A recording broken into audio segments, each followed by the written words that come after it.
Poor वर आहेत ते रस्त्यावर उतरले आहेत आणि कलेक्टर ऑफिसमध्ये जाऊन ते डिमांड करत आहेत की आम्हाला आमच्या अनुरूप एक मुलगी तुम्ही मिळवून द्या. पण वयाच्या 50ला आहे आणि आपला मुलगा आता स्कूलला जातोय की गावी शेती पाहिजे, बंगला पाहिजे, आई वडील पुण्याला येता कामा नयेत आणि पॅकेज एवढं पाहिजे आणि आम्ही दोघं सुखाचा संसार करायला तिथे एक फ्लॅट पाहिजे असं वगैरे असतं. अवास्तव अपेक्षांना आपण कुठेतरी फाटा देऊन वास्तविक जीवनाकडे फोकस करून आपला योग्य जोडीदार लवकरात लवकर निवडणे हे गरजेचं आहे.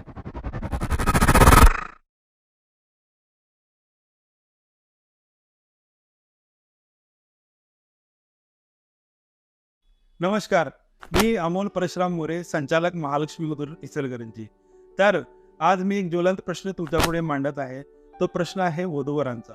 तर आपण आता बघतच आहात की जे पुअर वर आहेत ते रस्त्यावर उतरले आहेत आणि कलेक्टर ऑफिसमध्ये जाऊन ते डिमांड करत आहेत की आम्हाला आमच्या अनुरूप एक मुलगी तुम्ही मिळवून द्या. तर हा प्रश्न एकदम कसा निर्माण झाला?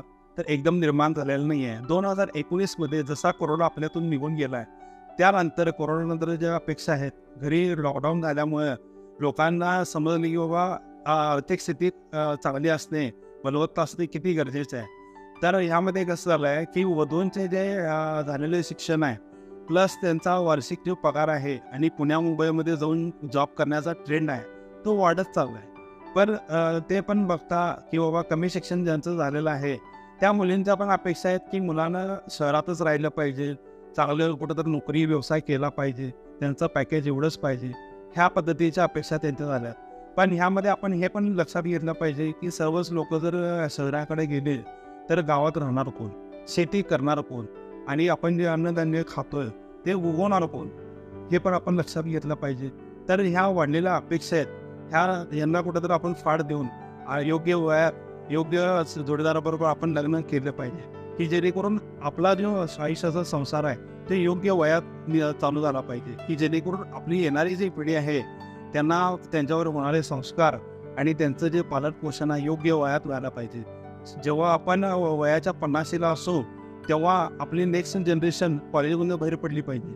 तर आपण वयाच्या 50ला आहे आणि आपला मुलगा आता स्कूलला जातोय, अशा वेळी आपण त्याच्या किती मागे राहणार आहे आणि त्यांचं संगोपन कसं करणार आहे आणि योग्य वयात न लग्न झाल्यामुळे त्यामध्ये गुंतागुंतीचे आर्थिक, शारीरिक आणि मानसिक प्रश्न उत्पन्न होणार आहेत, त्याच्याकडे कोण लक्ष देणार हे पण आपण बघितलं पाहिजे. आमचे महालक्ष्मी वधू सूचक आहे ते 1980 पासून रन होत आहे. मी स्वतः 2021 पासून यात ॲक्टिव्ह आहे.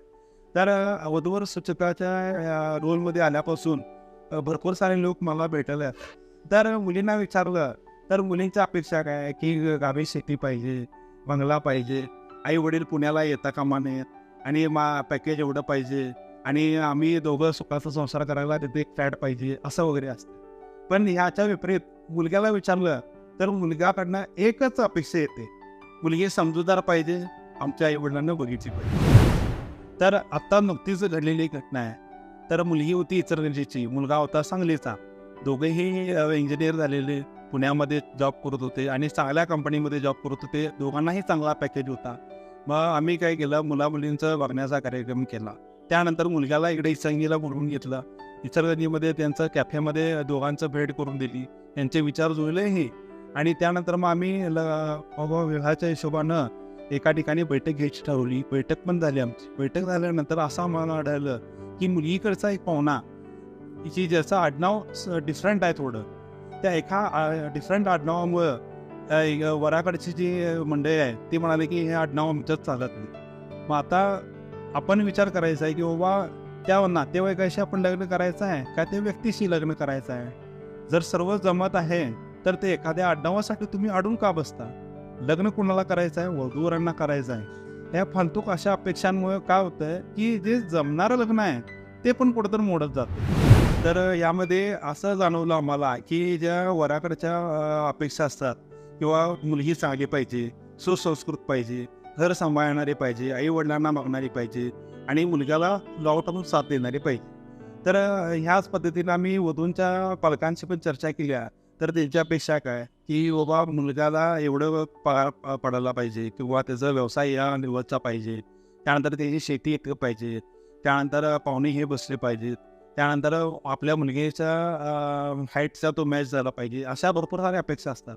तर हे लग्न होण्यासाठी ह्या दोघांच्या विचारांची समानता साधायला पाहिजे. तर हे साधण्याचा आम्ही प्रयत्न करत असतो रोजच्या रोज. तर हे विचार करतो की आपण बाबा की वधूवरांचे जे विचार आहेत ते समांतर व्हायला पाहिजे, की जेणेकरून त्यांचे जर विचार जुळले तर कसं आहे, फक्त वधू आणि वर हे दोघेच लग्न करत नसतात. कारण एक वराचं कुटुंब आणि वधूचं कुटुंब दोन्ही पण एकरूप होतात. जेव्हा एकरूपता येते तेव्हाच तिथं एक विवाह सोहळा संपन्न होतो. आणि हा विवाह सोहळा संपन्न झाल्यामुळे काय होतं की त्यांचं आयुष्य आणि पुढचं जे येणारं काय नाही तो बहरतो. अवास्तव अपेक्षांना कुठंतरी आपण मुरड घालून दोघांचा विचार करून आपण लवकरात लवकर त्यांचा विवाह कसा जुळवता येईल याच्याकडे आपण लक्ष देऊन त्यांचा विवाह करून त्यांचं आयुष्य कसं बहरेल हे आपण पाहिलं पाहिजे. तर भौतिक सुखाच्या मागं न जाता आपण हे बघितलं पाहिजे की वर आणि वधू हे दोघांना पूरक कसे होतील आणि एका समान पातळीवर येऊन एक विचार घेतला की बाबा ह्यांचं आयुष्य कसं बहरेल आणि ते सुखाणा संसार कसे करतील, हे जर आपण विचार केला तर त्यांचं आयुष्य खरोखर चांगलं होणार आहे. आणि त्या हिशोबानं जर आपण विचार केला की बाबा ह्यांचं जर विवाह मिलन झालं तर त्यांचा संसार बहरणार आहे. आयुष्याचं डिसिजन मेकिंग हे मुलामुलींच्या हाती गेले. ते एक सतत जॉब करत राहतात किंवा त्यांचा जो बिझनेस आहे ते पुढे नेत राहतात. मग त्या ह्याच्यामध्ये त्यांना वेळच मिळत नाही की बाबा प्रत्येकाला मी फोन केल्यानंतर म्हणतात की आम्हाला वेळ नाही, तुम्ही आईवडिलांशी चर्चा करा. आईवडिलांशी चर्चा केल्यानंतर आईवडील मुलांना विचारतात, मुलांकडून काय रिप्लाय येत नाही. अशा न रिप्लाय येण्यामुळं भरपूर सारे जे होणारे विवाह आहेत ते होत नाहीत. ते होण्यासाठी आपल्याला थोडा वेळ काढला पाहिजे. हा इंटरेस्टचा विषय नाही आहे, हा आयुष्याचा विषय आहे. हे लोक विसरत चाललेत. हे नंतर बघितलं तर चालतंय. हा बाबा आयुष्याचा प्रश्न आहे, त्यामुळे ह्याच्याकडे गांभीर्यानं बघण्याची खरोखर गरज आहे. तर आपण हे लक्षात घेतलं पाहिजे की बाबा हा मुलगा किंवा ही मुलगी आपल्यासाठी पूरक आहे. आपण हे बघितलं नाही पाहिजे की आपले नातेवाईक किंवा आपले आई वडील आहेत, हे ह्यांच्या ज्या अवस्था अपेक्षा आहेत ह्यांच्या आहारी आपण न जाता किंवा यांना आपण बळी न पडता आपला लाईफ पार्टनर आपल्या अनुरूप असेल तर आपण डिसिजन घेणे गरजेचं आहे.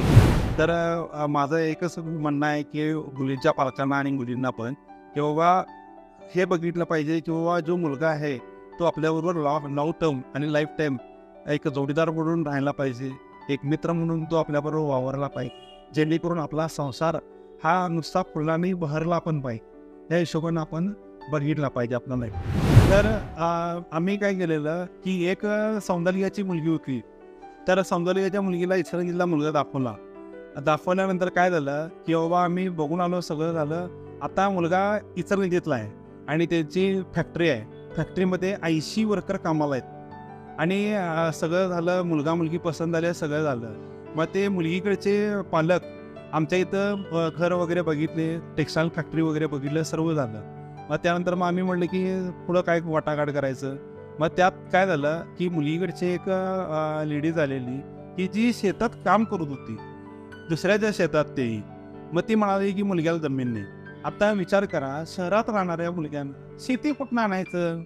आणि ती म्हणते की बाबा सर्व्हिसला जायला पाहिजे. आता त्याच्याकडेच 80 कामगार कामाला आहेत, तो दुसरीकडे कसं काम करेल. ह्या अशा फालतूक अपेक्षांमुळे लोकांचं लग्न जवत नाही आहे. आणि अशा या अडाणी आणि असंस्कृत विचारांच्यामुळे काय होतं की बाबा जो खरोखर उमेदवार चांगला आहे किंवा ज्याचं लग्न व्हायला पाहिजे लवकर आणि जे अनुरूप वधूवर त्यांना मिळू शकतो तो मिळत नाही आहे. तर आपण लग्न करताना आपल्या वधूवरामध्ये काय पाहिलं पाहिजे. तर एक तर गोष्ट आहे की तो मुलगा कम्फर्टेबल आहे काय, आपण त्याच्यावर बोलण्यास कम्फर्टेबल आहे का. प्लस तो आपला एक योग्य जोडीदार किंवा चांगला मित्र होऊ शकतो का. जर आपण त्याच्याबरोबर कम्फर्टेबल झालो, बोलायला आपण त्याला एकदम चांगल्या पद्धतीने अप्रोच केलो आणि त्याचा आणि आपले विचार जुळले तर आपण लाईफ टाईम राहू शकतो. पण आपण बोलतानाच जर त्याच्याबरोबर कम्फर्टेबल नसलो तर त्याच्यावर संसार करणार कसं. तर आज तुम्ही बघताय की डायव्होर्सचं प्रमाण वाढलेलं आहे किंवा पालक आहेत त्यांच्या अपेक्षा जास्त आहेत आणि पण तरीसुद्धा आपण लग्न केलं आहे. तर नंतर तुम्ही बघताय की बाबा विवाहाला छळ, मानसिक शारीरिक छळ करून त्याचं मारहाण केलेली आहे आणि एखाद्या वाईट केसमध्ये त्याचं दुर्घटना पण झालेलं आहे. तिला जळपोळमध्ये तिने मारलेले पण आहेत, असं पण झालेलं आहे. या सगळ्या गोष्टी आपण लक्षात घेतल्या पाहिजेत की बाबा समोरचा जो व्यक्ती आहे तो कसा आहे, त्याचे जे पालक आहेत ते कसे आहेत, त्यांच्या अपेक्षा काय आहेत. सगळ्याच अपेक्षा सगळीकडे पूर्ण होत नाहीत. तर आपण हे लक्षात घेतलं पाहिजे की जो जोडीदार आहे तो चांगला पाहिजे, सपोर्टिव्ह पाहिजे, त्यांना लाईफ टाईम आपल्याला सपोर्ट केला पाहिजे. कारण हे जे जग आहे ते एकमेकाच्या विश्वासावर आणि एकमेकाच्या आधारावर चाललेलं आहे. तर मुलगीत काय पाहिलं पाहिजे की मुलगी बाबा केअर टेकिंग आहे का, त्यानंतर आपल्याला सोबत ती चालणारी आहे का, आणि ते सोडून जे घरच्या जबाबदाऱ्या आहेत त्या घेते का. त्याच पद्धतीने जर मुलगी असेल तर त्यांना मुलग्यात काय पाहावे, तो कर्तृत्ववान आहे का, निर्व्यसनी आहे का, तो बाबा कुटुंबवत्सल आहे का, तो आपल्याला वेळ देतो का, हे पाहणं गरजेचं आहे. त्याच पद्धतीने जे पालक आहेत ते त्यांच्यात एकमेकाकडे काय पाहिलं पाहिजे, ते त्यांचे नातेसंबंध केल्यानंतर आपल्या आणि त्यांचे विचार जुळतात का, आणि आपण एक जे वधूवर आहेत त्यांना एक चांगले वातावरण निर्माण करून देता येतील हे आपण बघणे गरजेचे आहे. तर पालकांनी हे बघितलं पाहिजे की जे आपण अप्रोच करणार आहे एकमेकांना ते आपण वधूवरांना एक चांगला वातावरण तयार करून द्यायचं आहे की जेणेकरून त्यांचा संसार फुलेल आणि बहरेल. ह्या पद्धतीनं आपण बघितलं पाहिजे आणि त्यानंतर त्यांचा विवाह लवकरात लवकर होऊन ते आपल्या संसाराला कसे लागतील आणि एक चांगला संसार कसा त्यांचा स्थापन होईल हे आपण बघितलं पाहिजे. तर जे वधूवरांचे पालक आहेत त्याच्याबद्दल मी एकच सांगू शकतो की एक गाडी असते फोर व्हीलरमध्ये ड्रायव्हर सीटवर वधूवर बसलेले आहेत आणि बॅक सीटवर आपण बसलेलो आहे. तर आपण हे बघितलं पाहिजे की गाडी योग्य दिशेने चाललेली आहे का. जर गाडी कुठे इकडे तिकडे जात असेल तर तुम्ही त्यांना निश्चितच मार्गदर्शन करा आणि त्यांना त्यांचा संसार कसा भरेल, कसा पुढे जाईल याच्याकडे आपण लक्ष देणे गरजेचे आहे. अवास्तव अपेक्षांना आपण कुठेतरी फाटा देऊन वास्तविक जीवनाकडे फोकस करून आपला योग्य जोडीदार लवकरात लवकर निवडणे हे गरजेचं आहे की जेणेकरून येणारी पिढी आणि आपलं आयुष्य हे चांगल्या पद्धतीने बहरेल हे आपण बघितलं पाहिजे. आणखी एक गोष्ट सांगावीशी वाटते की ज्यांचं वय आहे ते उपवर झालेलं आहे पण तरी देखील त्यांच्या अपेक्षा अजून काही कमी आलेल्या नाही आहेत. आता 35-40 आलेली आहे वयाची, तरी देखील आम्हाला असंच पाहिजे, तसंच पाहिजे, हेच पाहिजे, तेच पाहिजे असं जर म्हणत बसला तर काय होणार आहे, फक्त वय पुढं जाणार आहे आणि बाकी काही होणार नाही आहे. तर आपण जे आलेलं स्थळ आहे त्यांना प्रत्यक्षात भेट देणे, त्या मुलाची चौकशी करणे, त्यांचं जे फॅमिली बॅकग्राऊंड आहे ते चेक करणे, आणि जर तो मुलगा कमी जास्त करून जर आपल्याला साधणारा असेल तर लवकरात लवकर आपलं विवाह कार्य उरकून घेणे हे गरजेचं आहे. तर अनुरूप वधूवर मिळण्यासाठी आम्ही काय करतो की दापोड्याचा प्रोग्राम तर चालूच असतो, ते सोडून शनिवार रविवारी आम्ही काय करतो वधूवरांना इथे बोलवून घेतो आणि त्यांना समोर एक प्लॅटफॉर्म देतो की चर्चा झाली पाहिजे, एकमेकाला बघितलं पाहिजे आणि त्यानंतर आपल्याला लक्षात येईल की बाबा आजच्या डेटमध्ये जे आपले पूरक पार्टनर आहेत त्यांच्या काय अपेक्षा आहेत. प्लस आणि आम्ही काय करतो की व्हिडिओ कॉल पणच्या माध्यमातून पण एकमेकाला आम्ही व्हिडिओ कॉन्फरन्सिंग करून देतो आणि मेळाव्याचे आयोजन करत असतो, गेट टुगेदर बनवत असतो की जेणेकरून प्रत्येकाचा पर्सनल इंटरव्ह्यू घेऊन की त्यांच्या अपेक्षा काय, त्यांची पर्सनॅलिटी काय हे लोकांपुढे आम्ही ठेवण्याचा प्रयत्न करतो की जेणेकरून त्यांची पर्सनॅलिटी आणि अनुरूप वधूवराची पर्सनॅलिटी मॅच झाली तर त्यातून आपल्याला विवाह कार्य लवकरात लवकर साध्य करता येते असं आम्ही करतो. आणि आपले जे रेग्युलर प्लॅन्स असतात ते चालत असतात, इकॉनॉमिकल प्लॅन आहेत, स्पेशल प्लॅन आहेत, 500 रुपयेपासून 5000 रुपयाचे प्लॅन आहेत की आपल्या सोयीनुसार आणि आपल्या अपेक्षानुसार आपण ते प्लॅन्स घेऊ शकता, माहिती घेऊ शकता. आणि 10 ते 6 एकही दिवस सुट्टी नाही. आमची विवाह संस्था इचलकरंजीमध्ये देखील आहे आणि मुंबईमध्ये देखील आहे. तुम्ही आम्हाला संपर्क साधू शकता आणि आपल्या विवाहाचे कार्य लवकरात लवकर साध्य करू शकता. All the best.